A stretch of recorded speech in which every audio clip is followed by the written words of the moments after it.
नमस्कार दोस्तों, study point by Ravi में आप सभी का स्वागत है। 50 क्वेश्चनों की सीरीज हमारी लगातार चल रही है और इसी प्रकार आगे चलती रहेगी। आप हमारा सहयोग करें तो आगे हम आपको फिजिक्स की कुछ क्वेश्चन ला कर देंगे। उसके बाद हम आपको केमिस्ट्री के भी क्वेश्चन करवाएंगे। तो आइए आज के 50 क्वेश्चनों की सीरीज हम लगातार शुरू कर रहे हैं। आज के 50 क्वेश्चनों की सीरीज स्टार्ट करते हैं। आज का पहला क्वेश्चन है, चॉकलेट सेहत के लिए ख़राब है। चॉकलेट सेहत के लिए ख़राब होती है क्योंकि उसमें उच्च मात्रा में क्या होता है? तो इसका सही आंसर है option A is a correct answer, nickel. Chocolate में निकेल की मात्रा ज़्यादा होने के कारण यह हमारी सेहत के लिए ख़राब होती है। नेक्स्ट क्वेश्चन देखिए,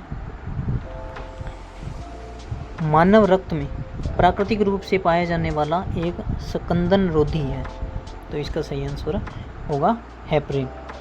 हेपरिन सही आंसर होगा, option C is a correct answer होगा।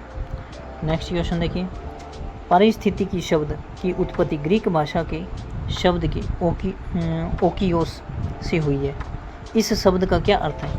इस शब्द का अर्थ है घर अथवा रहने का स्थान, option B is a correct answer होगा। नेक्स्ट क्वेश्चन देखिए, पारिस्थितिकी शब्द की उत्पत्ति किस भाषा से हुई है?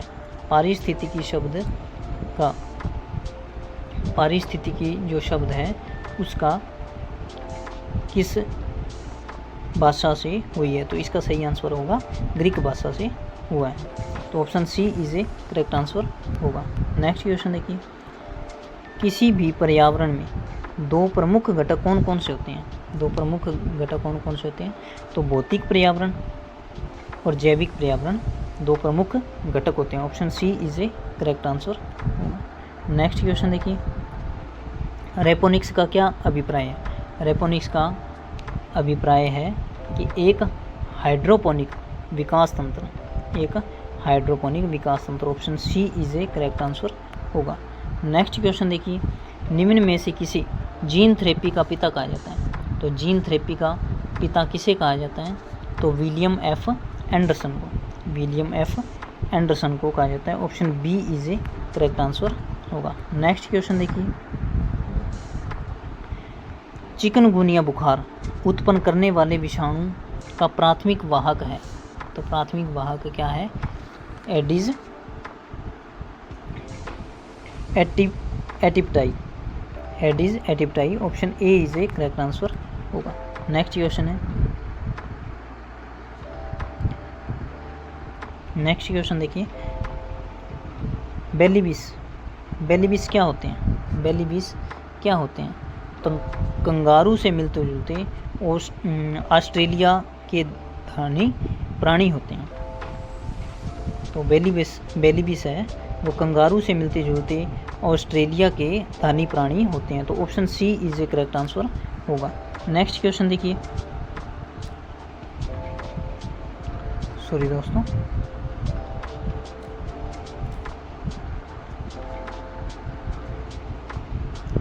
इसका नेक्स्ट क्वेश्चन देखिए आज का, मानव में होने वाले वंशानुगत बीमारी डाउन सिंड्रोम किस कारण होती है? तो डाउन सिंड्रोम किस कारण होती है? गुणसूत्र 21 के त्रिगुणक के कारण होती है, गुणसूत्र 21 के त्रिगुणक के कारण, option A is a correct answer होगा। नेक्स्ट क्वेश्चन देखिए,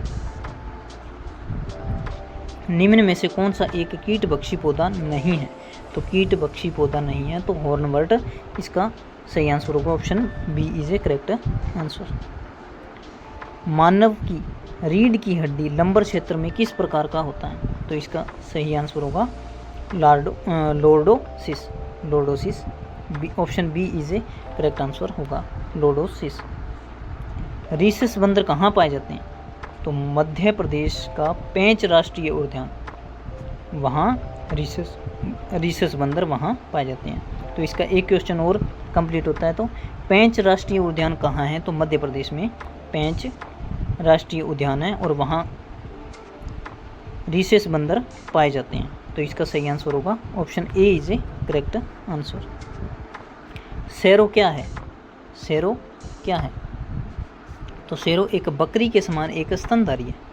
शेरों बकरी के समान एक स्तनधारी है। Option C is a correct answer होगा, ऑप्शन सी। नेक्स्ट क्वेश्चन देखिए, समुद्र कछुआ अपने अंडे कहाँ देता है? तो समुद्री कछुआ है वह अपना अंडा कहाँ देता है? तो वह option C is a correct answer, जमीन पर देता है। नेक्स्ट क्वेश्चन देखिए, सिलिकोसिस रोग है। सिलिकोसिस रोग कहाँ है? तो किसका रोग है? यह है फेफड़ों का रोग है। Option B is a correct answer होगा। निम्न जानवरों में से किस जीव में फ्लिपर्स नहीं होते? निम्न जानवरों में से किस जीव में फ्लिपर्स नहीं होते? तो फ्लिपर्स किस में नहीं होते? तो कछुए में नहीं होते। Option B is a correct answer होगा। नेक्स्ट क्वेश्चन देखिए, इनमें से कौन सी फसल अंगेती अंगमारी से प्रभावित होती है? तो इसका सही आंसर है आलू। Option D is a correct answer होगा। प्रतिवर्ष विश्व कैंसर दिवस किस तिथि को मनाया जाता है? तो इसका सही answer option C is a correct answer, 4 फरवरी को मनाया जाता है। तो निम्न में से किस स्तनधारी के दांत नहीं पाए जाते? तो इसमें किसका नहीं पाया जाता? पेंगोलिन का। पेंगोलिन में दांत नहीं पाए जाते। नेक्स्ट क्वेश्चन है, मानव में पर्नीशियस एनीमिया किसकी कमी के कारण होता है? तो एनीमिया रोग किसकी कमी के कारण होता है? तो विटामिन B12 की कारण होता है, vitamin B12। Option A is a correct answer होगा। नेक्स्ट क्वेश्चन देखिए, एड्स विषाणु के लिए सबसे ज़्यादा आजमाई गई दवा क्या है? तो सबसे ज़्यादा आजमाई गई दवा है जुडोरुडीन। Option D is a correct answer होगा। निम्नलिखित में से विश्व का सबसे तेज जीव कौन सा है? तो इसका सही आंसर होगा option A is a correct answer, चीता। नेक्स्ट क्वेश्चन देखिए, पृथ्वी पर सबसे बड़ा और सफलतम जीवों का वर्ग क्या है? तो इसका सही आंसर है ऑर्थोपोडिस। इसका सही आंसर होगा। पृथ्वी पर सबसे बड़ा और सफलतम जीवों का वर्ग है arthropods. Option A is a correct answer होगा। विश्व का सबसे बड़ा जीव है, तो इसका सही आंसर होगा sperm whale. Option B is a correct answer होगा, स्पर्म वेल विश्व का सबसे बड़ा जीव है। राइबोसोम की खोज सर्वप्रथम किसने की थी? तो राइबोसोम की खोज सर्वप्रथम की थी Robbins M Brown. Option B is a correct answer होगा। अगर ऑप्शन में जॉर्ज पैलेड भी आ जाए तो इसका सही आंसर जॉर्ज पैलेड होगा। दोनों एक साथ कभी नहीं देंगे, या तो जॉर्ज पैलेड होगा या रॉबिन्स एंड ब्राउन होगा। तो इसका सही आंसर इसमें सही आंसर होगा Robins and brown. Next question देखिए, तारककाय की खोज किसने की थी? तारककाय की खोज की थी बोबेरी ने की थी। तारककाय की खोज की थी बोबेरी ने। तो और इसमें एक दिया है पुरकिंजे ने जीव द्रव्य का नामकरण किया था। जीव द्रव्य का नामकरण किसने किया था? पुरकिंजे ने किया था। बोबेरी ने तारककाय का खोज की थी। ब्राउन ने अभी हमने देखा है, ब्राउन ने किया था, राइबोसोम की खोज की थी। नेक्स्ट क्वेश्चन देखिए, प्रोकैरियोटिक कोशिका में विभाजन किस प्रकार का होता है? तो अर्धसूत्री प्रकार का होता है। Option A is a correct answer होगा। नेक्स्ट क्वेश्चन देखिए, यूकेरियोटिक कोशिका में श्वसन होता है, तो किसके कारण होता है? माइटोकॉन्ड्रिया द्वारा होता है। Option D is a correct answer होगा। नेक्स्ट क्वेश्चन देखिए, प्रोकैरियोटिक कोशिका में कोशिका भित्ति किसके द्वारा बनती है? तो इसका सही आंसर है प्रोटीन व कार्बोहाइड्रेट की सहायता से बनती है। तो option B is a correct answer होगा। नेक्स्ट क्वेश्चन देखिए, कोशिका कितने प्रकार की होती है? कोशिका 2 प्रकार की होती है। Option B is a correct answer. कोशिका 2 प्रकार की होती हैं। कोशिका सिद्धांत का प्रतिपादन किसने किया था? तो कोशिका सिद्धांत का प्रतिपादन स्लाइडेन व स्वान ने किया था। कोशिका सिद्धांत का प्रतिपादन किसने किया? स्लाइडेन व स्वान ने किया था। यह option C is a correct answer. Schleiden व शिवान, यह 1839 में ईस्वी में किया था। तो इसका सही आंसर होगा स्लाइडेन व शिवान। नेक्स्ट क्वेश्चन देखिए, सबसे बड़ी कोशिका का उदाहरण निम्नलिखित में से है। तो सबसे बड़ी कोशिका है शत्रुमुर्ग का अंडा। Option C is a correct answer, शत्रुमुर्ग का अंडा। नेक्स्ट क्वेश्चन देखिए, कोशिका शब्द का प्रयोग सर्वप्रथम किसने किया और कब किया? तो इसका सही आंसर होगा, अभी हमने ऊपर किया है, option C is a correct answer, Schleiden व स्वान। और मैंने उसको आपको तारीख भी बताई, वो सन भी बताया, कौन से सन में? 1838 से 1839 ईस्वी में किया था। नेक्स्ट क्वेश्चन, कोशिका के अध्ययन के विज्ञान को क्या कहते हैं? तो कोशिका के अध्ययन के विज्ञान को कोशिका विज्ञान या साइटोलॉजी भी कहते हैं। ऑप्शन ए कोशिका विज्ञान और साइटोलॉजी